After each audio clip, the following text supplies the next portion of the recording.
साथ चाहिए आपका, सहयोग चाहिए आपका। आपके हित के लिए सोचता हूँ, आपके सुख के लिए जीता हूँ। शंख बजा भाईचारे का, हवन की होगी एक तैयार जान।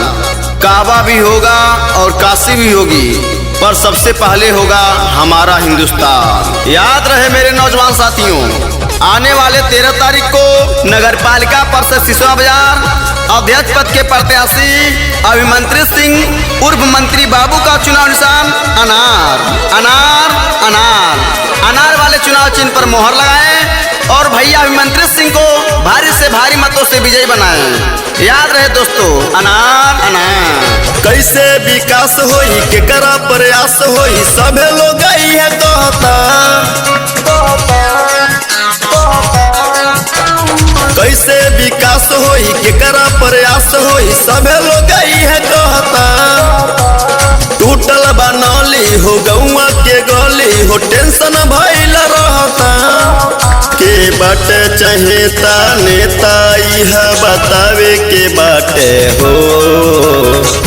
अनारा पर मोहार गावे के बहो भैया, अभिमंत्रित भैया के जीतावे के बहो। विजयी के झंडा लहरावे के बहो चाचा, अभिमंत्रित भैया के जीतावे के बहो।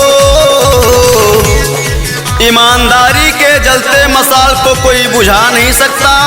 साल दिल का हो तो हर कोई गा नहीं सकता। आने को तो आएंगे नगर पालिका परिषद सिसवा बाजार अध्यक्ष पद के कई प्रत्याशी, पर याद रखिएगा अभिमंत्रित सिंह उर्फ मंत्री बाबू के जैसा कोई आ नहीं सकता, आ नहीं सकता, आ नहीं सकता। नगर पालिका में नहीं के हालानुबा, पूरा कहत टोला मुहालानुबा।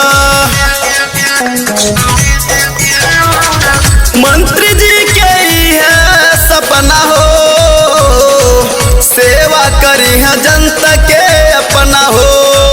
नगर पालिका में नहीं के हालानुबा, पूरा कहत टोला मुहालानुबा। सिसवा बाजार के विकास सब लोग कहत भी हो। अनारा पर मोहार गावे के बहो भैया, अभिमंत्रित भैया के जीतावे के बहो।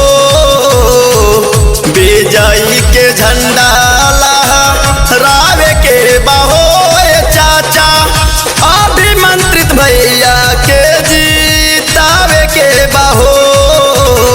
नाली का निर्माण होगा, सड़कों का जाल होगा, साफ सफाई का ध्यान होगा, सुंदर और स्वच्छ अपना सिसवा बाजार होगा। हर किसान भाइयों का चुनाव निशान अनार, हर मजदूर भाइयों का चुनाव निशान अनार, अभिमंत्रित सिंह भैया का चुनाव निशान अनार। याद रहे दोस्तों, अनार। भैया जीती है तो सब कर विकास होई हो, सब जनता के नहीं पर हाथ होई हो। पगड़ी बधाई जई हो, जनता के प्यार पई हो। भैया जीती है तो सब कर विकास होई हो, सब जनता के नहीं पर हाथ होई हो। विकास के अब बाहर सब लोग कहता भी हो। अनारा पर मोहार गावे के बहो भैया, अभिमंत्रित भैया के जीतावे के बहो। विजयी के झंडा लहरावे के बहो चाचा, अभिमंत्रित भैया के जीतावे के बहो। Presets films and recording studio बरवाद वाइका सिसवा बाजार महाराजगंज।